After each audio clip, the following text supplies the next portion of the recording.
Take me to the water. Strong buzz in my mind. Take me to the water. Strong buzz in my mind. Strong buzz in my mind. Take me to the water. Strong buzz in my mind. Take me to the water. Strong buzz in my mind. Strong buzz in my mind. Take me to the water. Strong buzz in my mind. Take me to the water. Strong buzz in my mind.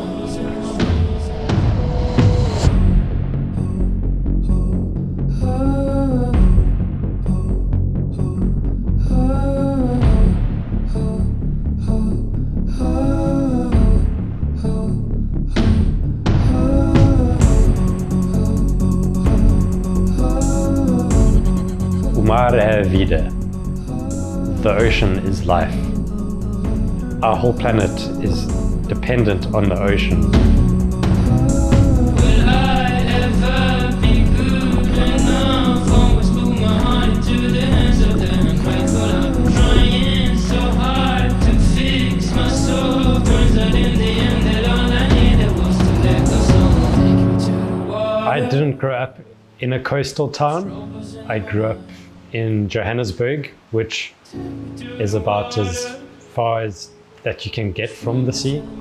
But my dad grew up in a coastal town in Angola, and we would always hear about the stories of living by the ocean, about the enjoyment of going on a boat, diving, fishing. So my interest and passion in the ocean was largely influenced by my dad.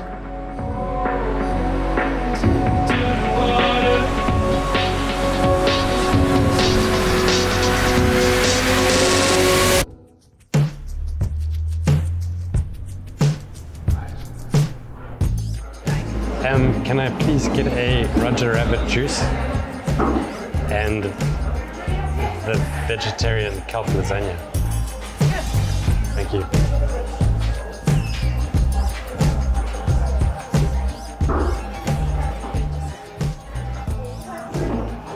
What did you say you wanted?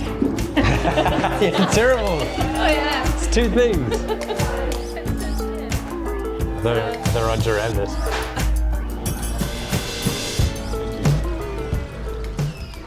Without having the ocean, we would essentially not have any fresh water. We think that, yes, trees and dams provide water on land because they evaporate and then the rain falls.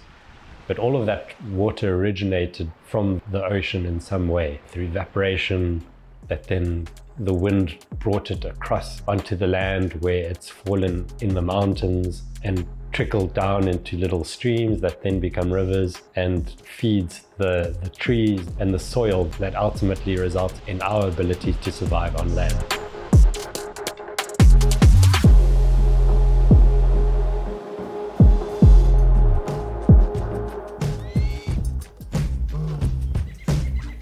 So when one thinks about food from the ocean, one tends to think about fish, about crabs, about mussels, but the reality is that the ocean is also filled with these plant-rich underwater kingdoms that form these beautiful forests that provide us with really delicious food, as well as essential minerals and medicines to allow us to thrive on land.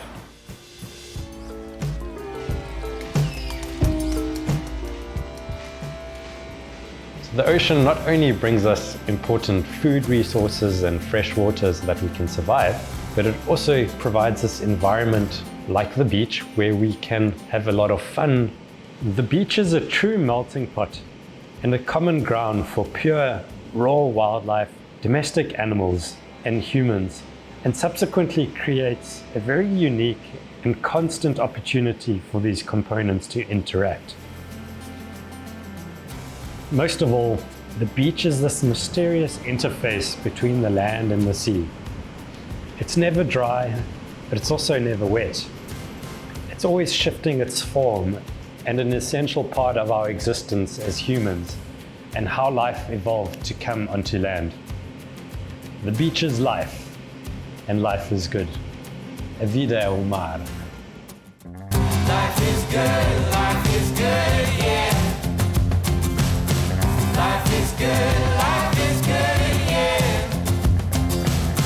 Yeah, in my darkest times, you got me feeling like. Coastal towns develop because the ocean allows the people within them to have lives around the coast. Some people are inspired by the ocean's beauty and create art to capture that. The ocean has much potential and offers something for everyone. And with that comes a culture of people and heritage that really bond over the same respect and appreciation of what the ocean offers. We see a lot of like-minded people in coastal communities. And as a result, we see a unified respect and appreciation of the ocean and everything that it has to bring.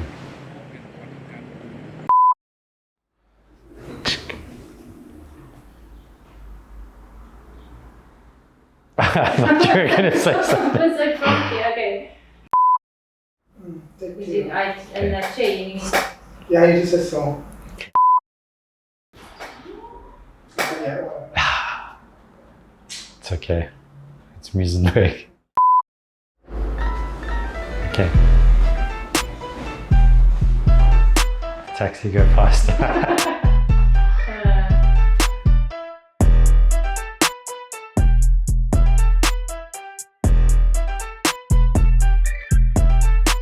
So being a vet allows me to work with living, breathing organisms, whether they're dogs, cats, seals, birds, and it allows me to really experience the wonders of nature while allowing me to problem solve and to really challenge myself mentally. And then it's an extremely rewarding profession because you're taking these problems where the animal can't really tell you what's wrong. You're using your problem-solving skills and you're coming up with plans and you're executing these plans and you're seeing the end result where these animals recover, they have a better quality of life afterwards, and it leaves that relationship between the animal owner a lot better in the long run. Practicing as a vet, one really has the opportunity to dive into different aspects of the world of medicine, whether it's working on teeth 1 minute, then doing an operation the next, or vaccinating a puppy or a kitten. It's really a diverse profession that keeps life very interesting and very dynamic, and it's actually very hard to get bored within the field. A strong needle. Relax. Relax. Although we would sometimes like to just work with the animals, we have to work with people. And that's also an incredibly rewarding part of the job if you embrace it. Have a good one. Yeah, all the best. Thank you. So although being a vet is extremely rewarding in many aspects, it does come with its challenges, both emotionally and physically, whether it's becoming overly committed to a case that you just can't get right and seeing an animal suffering, or the physical exhaustion of being on your feet all day. And there's always a time in any vet where they've dealt with a specific case that is highly memorable, that's really touched them and like really pushed them. And for me, there was a little dog called Poppy, who at 6 weeks old was brought into the clinic with a severely damaged skull. She had been found on the middle of the road, circling. At first, it looked like a hopeless case, and we thought this animal is better off to euthanize.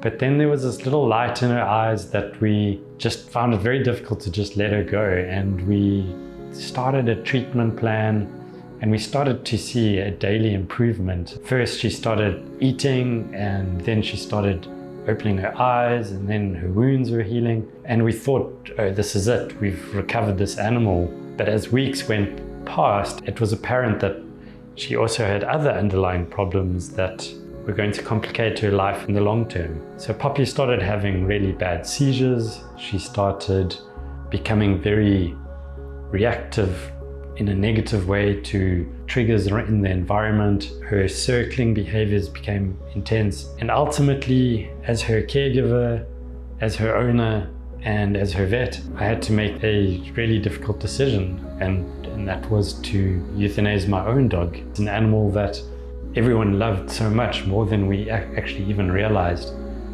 And there still isn't a day that goes past where the team doesn't think about Poppy.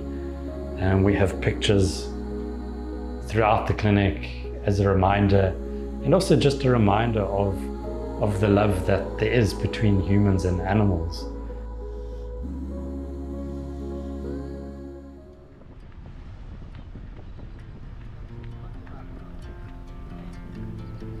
Caring for animals really brings out the compassion in humans.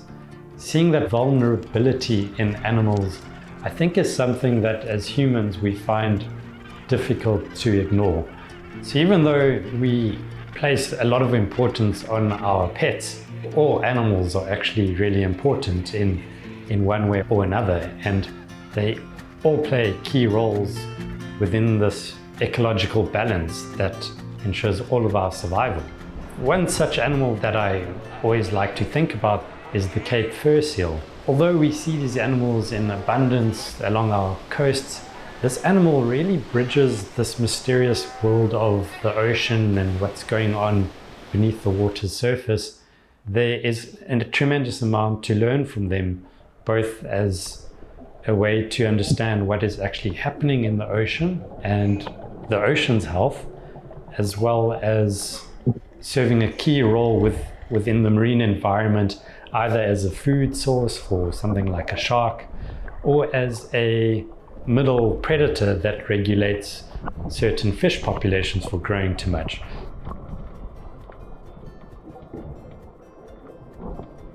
The sense of joy that we get from helping an injured animal or a vulnerable animal, it's almost infectious, and that creates that really great sense of positivity. And when animals are not being looked after, the reverse happens. We see these animals being neglected. We feel heartsore because someone should be doing something about it. Why are we letting this animal suffer? It's vulnerable. And this all comes back to a lot of the pressures that we have put on animals and how we've encroached on their own environments, how we've put barriers up that limit these animals from moving, how we've completely destroyed their habitats.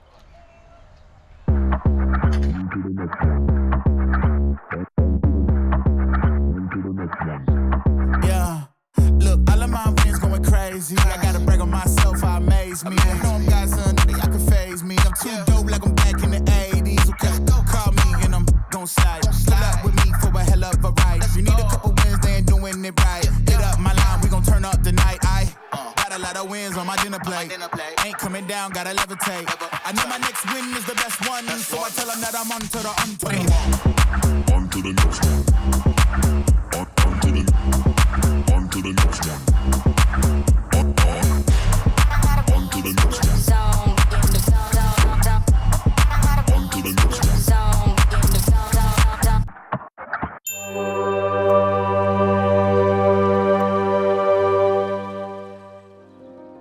The devastating impact that we as humans have on wildlife is evident in our daily lives, either in the form of entanglements or human-wildlife conflict.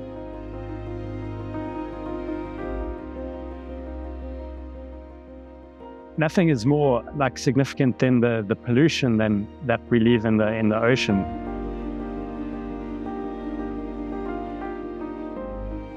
The human impact on the ocean doesn't just stop with us throwing a bit of rubbish into the sea and resulting in a single animal being entangled. It starts with the vehicles we drive and the way we pollute the actual atmosphere that we all depend on. The ocean is this amazing sink which stores the carbon dioxide which we generate. And in that process, it's storing this carbon dioxide in the water and leading to changes on a massive scale on all organisms that lived and rely on the ocean for their health. So if we take all these different impacts that humans are having on the ocean, it's quite scary to think what the ultimate end result will be in a few decades' time, and ultimately what impact that will have on us as humans living on the land.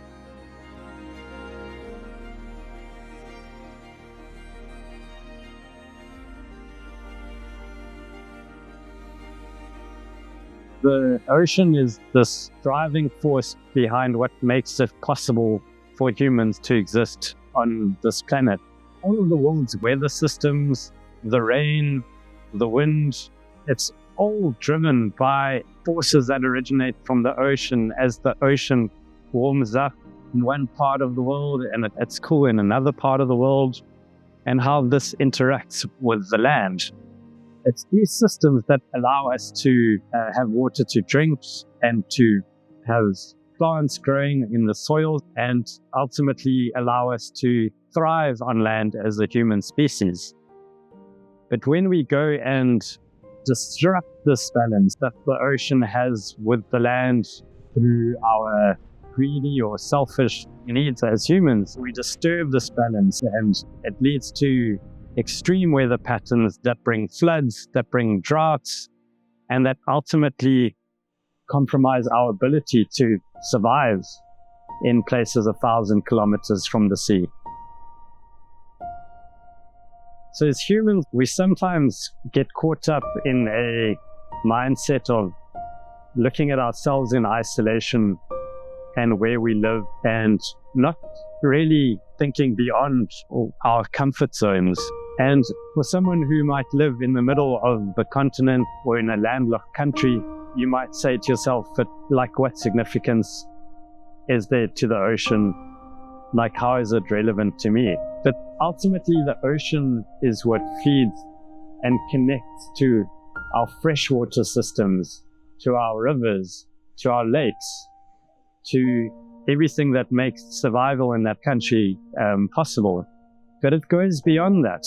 The ocean, it takes up 70% of our planet, and it is a moving body that flows and connects between these different land masses. While we may think of ourselves as a different country or a different continent from another continent, the ocean is there to remind us that we are all part of this world together, and the ocean is what connects us on so many different levels, and that allows us to form relationships with other continents and with other people. And that's all brought about by this connectedness that the water in the ocean actually brings. So the ocean is this immense, powerful force of nature that gives and takes, and is calm one moment and ferocious the next, and is constantly just reminding all of us on this planet how small and like somewhat insignificant we sometimes are. But it's also very nurturing, and it unifies us in like who we are as humans. But just when we think we understand her, she can throw a storm out of nowhere and take out a fleet of ships and result in what we think are indestructible pieces of engineering and technology and break it like a twig. This intense energy that comes from the ocean is something that drives us as humans and inspires us and energizes us, but also puts in a lot of respect for Mother Nature.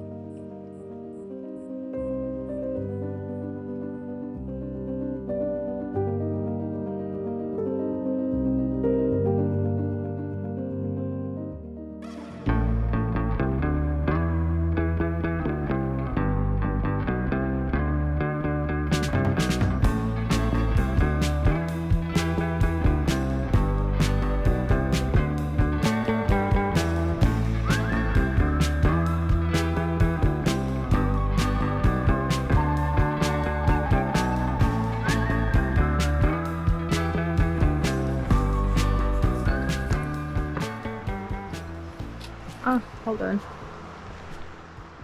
Guys, there's a broken ship here. Did you know that? It's the first time seeing that. Yeah. Oh my God. I've never seen anything like this. How is it possible that the ocean did that to a boat? You didn't know that? Amazing. Oh my goodness.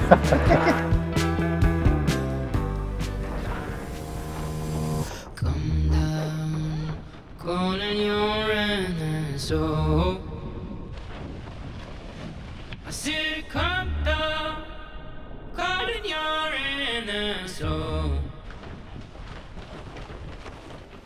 Learn how, learn how to let it go. You better learn how to let it go.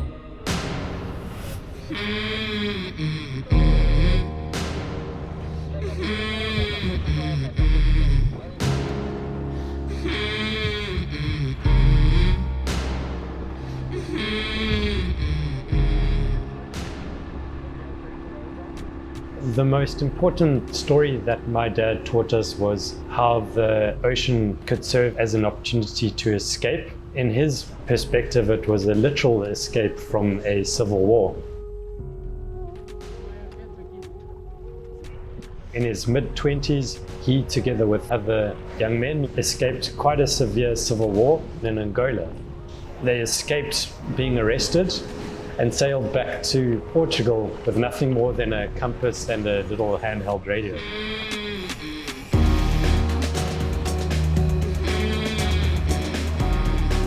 My dad managed to ensure that everyone managed to get back to Portugal safely and in one piece. Only after that, then he returned back to South Africa, where we grew up in Johannesburg.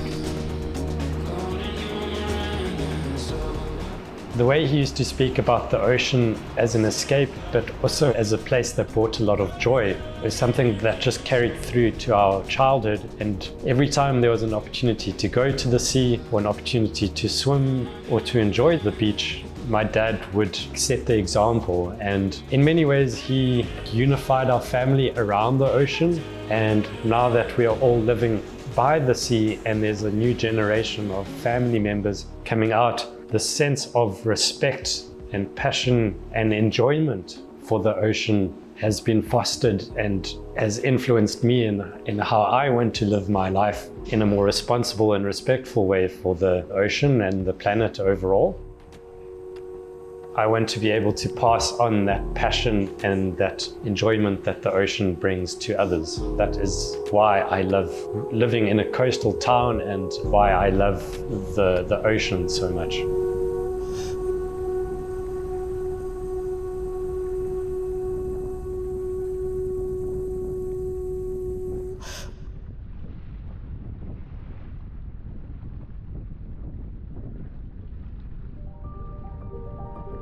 The tides create positive changes on the ocean through their powerful action and allow the ocean to thrive.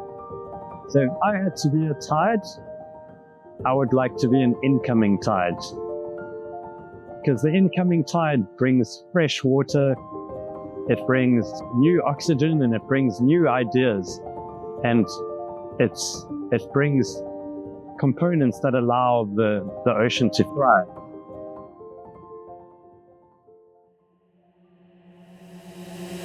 What kind of a tide would you like to be?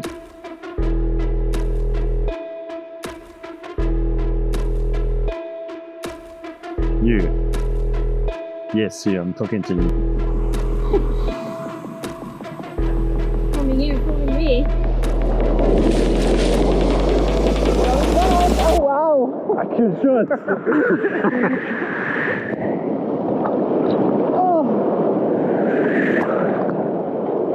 What I need to film you now?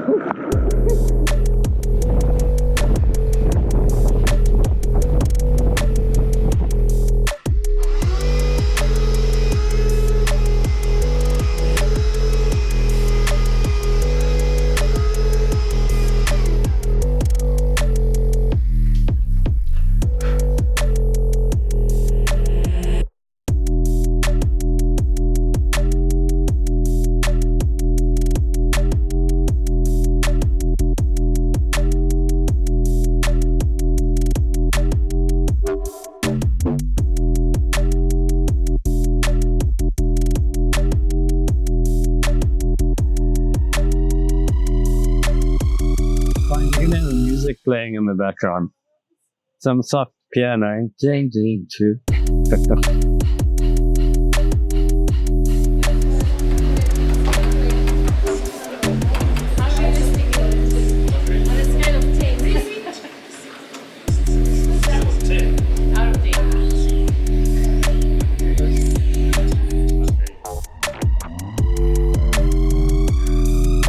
What kind of a tide are you?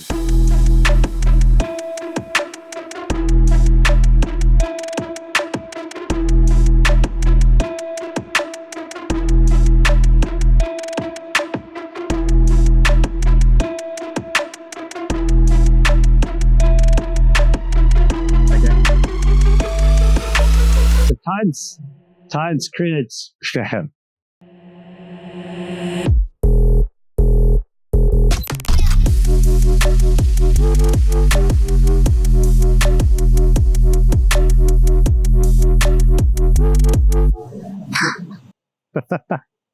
Cut!